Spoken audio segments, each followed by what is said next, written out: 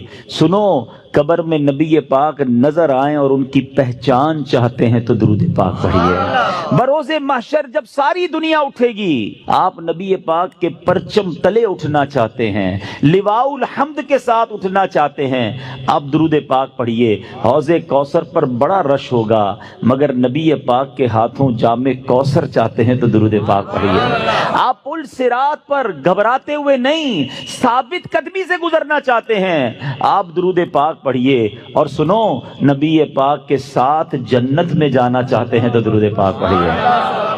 مدینے جانا چاہتے ہیں، سرکار کے روضے پہ جانا چاہتے ہیں، آپ درود پاک پڑھیے. اور سنو، میرے آقا کا دیدار کرنا چاہتے ہیں، پھر بھی درود پاک پڑھیے.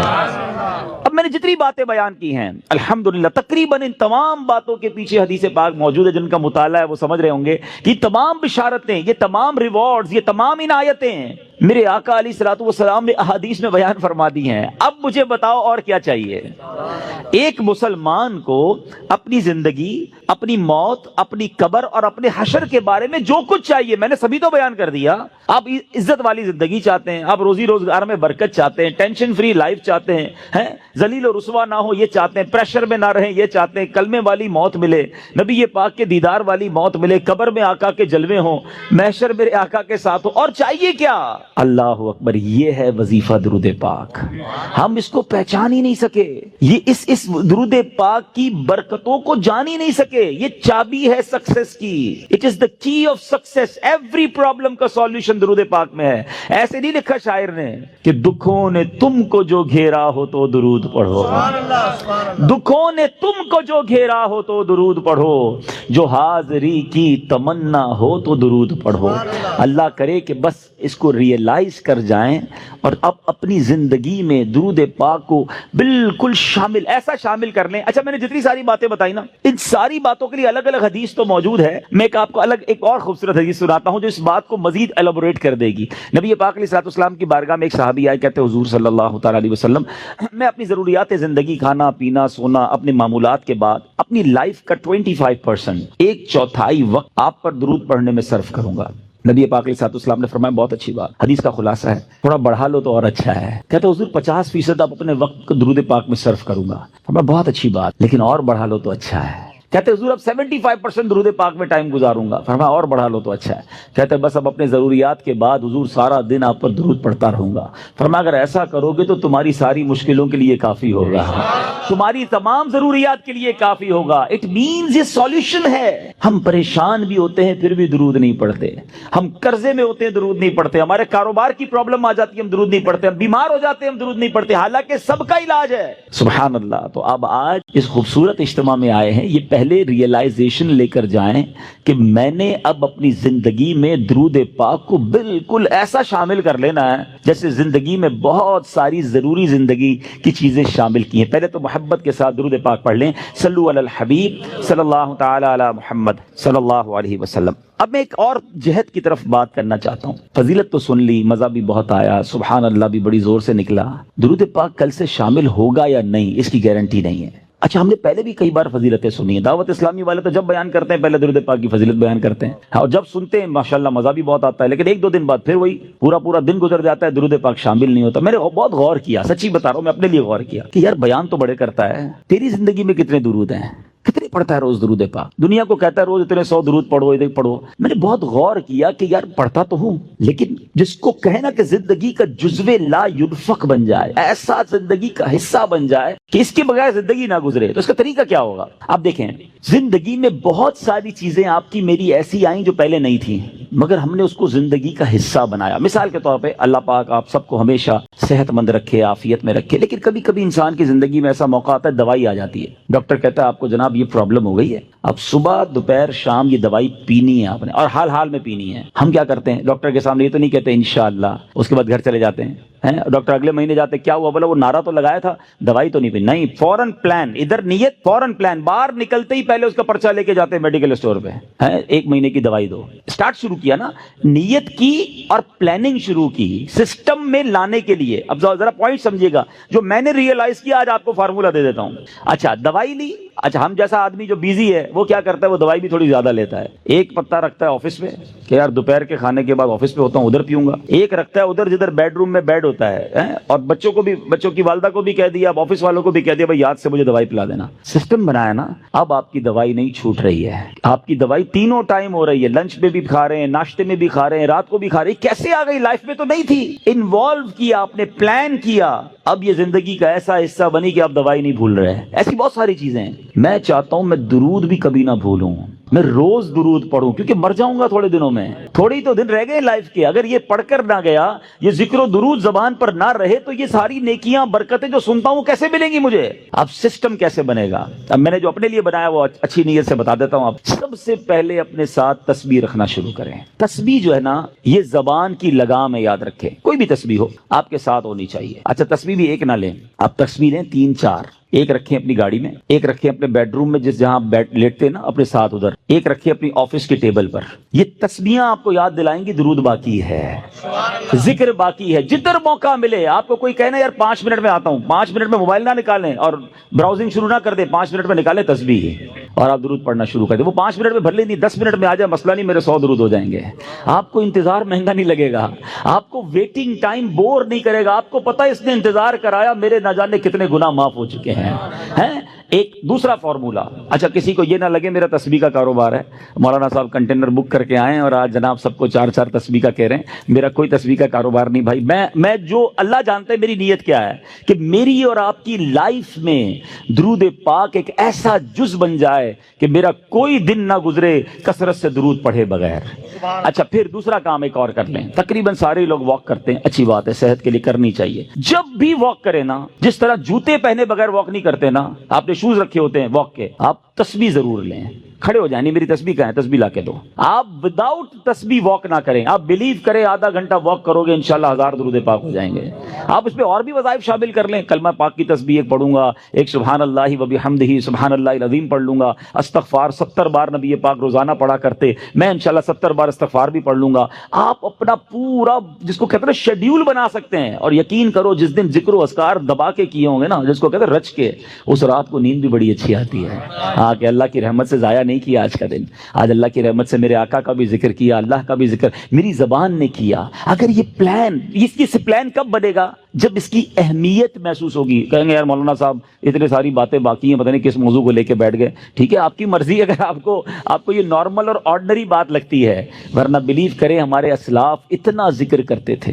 بزرگان دین کی سیرت کو پڑھیں نا, ایک بزرگ کے بارے میں آتا ہے, وہ ہر وقت ذکر الہی کرتے تھے. ایک بار کسی راستے سے گزرے, واپس آئے, پھر اس روڈ سے گزرے. کسی نے کہا حضرت ابھی تو گزر کے گئے تھے اس گلی سے. کہتے ہیں ہاں گزر تو گیا تھا, مگر گزرتے گزرتے اللہ کا ذکر نہیں کیا تھا. میں چاہتا ہوں میں زندگی میں جس سڑک سے گزروں, جس راستے سے گزروں, اس راستے کو, اس سڑک کو اللہ کے ذکر کا گواہ بنا کر جاؤں. یہ مائنڈ سیٹ تھا. حضرت جنید بغدادی رحمت اللہ تعالی علیہ اپنے زمانے کے ولی ہیں, اولیاء کے سردار ہیں. کتنی نیکیاں تھیں ان کے پاس, ہمارے پاس تو ہے ہی کچھ نہیں, مگر اتنا اللہ کا ذکر کرتے, زبان سے اتنے ذکر الہی کرتے تھے کہ ایک بار آپ گئے کسی باربر شاپ پہ مونچھیں بنوانے. تو جو مونچھیں کاٹنے والا تھا کہتا حضرت تھوڑی دیر خاموش ہو جائیں, آپ ذکر روک دیں, میں نے آپ کی مونچھیں کاٹنی, آپ کے ہونٹ کٹ جائیں گے. فرماتے تم اپنا کام کرو, میرے ہونٹوں پہ زخم لگتا ہے تو لگ جائے, میں اللہ کا ذکر نہیں چھوڑ سکتا. اصل میں وہ لوگ یہ سمجھ گئے تھے کہ یہ لائف جو ہے نا بہت تھوڑی ہے، جتنی نیکیاں کمانی ہے کما کے جائیں تاکہ ادھر آرام کریں. یہ آرام کا ٹائم نہیں ہے، یہ انجوائے کا ٹائم نہیں ہے. لائف دنیا جو ہے نا دار العمل ہے، جزا کا ٹائم، انعام کا ٹائم، سکون کا ٹائم یہ آخرت کا ہے. بس کچھ لوگ سمجھ بیٹھے کہ یہی مزے کا ٹائم ہے، یہی عیش کرنے کا ٹائم ہے. یہاں جناب انجوائمنٹ میں لگ گئے، نہ نمازیں پڑھتے ہیں، نہ قرآن پڑھتے ہیں، نہ ذکر کرتے ہیں. ارے ادھر جمع کرو، ادھر مزہ آئے گا. ادھر نیکیاں کمانی، وہ کہتے ہیں نا سیزن لگا ہوا ہے. لوگ کاروباری لوگ کہتے ہیں یار ان دنوں میں ہمارا بڑا سیزن ہے، ہم بہت کام کرتے ہیں، سیزن کے بعد پھر ریسٹ کریں گے. جب تک میری آپ کی سانسیں باقی ہیں نا، نیکیوں کا سیزن لگا ہوا ہے. کر لو جتنی نیکیاں کرنی ہے، نوافل پڑھیں، درود پڑھیں، ذکر کریں، حرام کاموں سے بچیں، تاکہ جب قبر میں جائیں نا، آپ کو پتہ ہے کچھ خوش نصیب ایسے ہوں گے جب وہ قبر میں جائیں گے تو ان کو فرشتوں کی طرف سے کیا ندا دی جائے گی، انعام پتہ ہے کیا دیا جائے گا؟ نم کا نومت العروس، سو جا کہ جیسے دلہن سوتی ہے.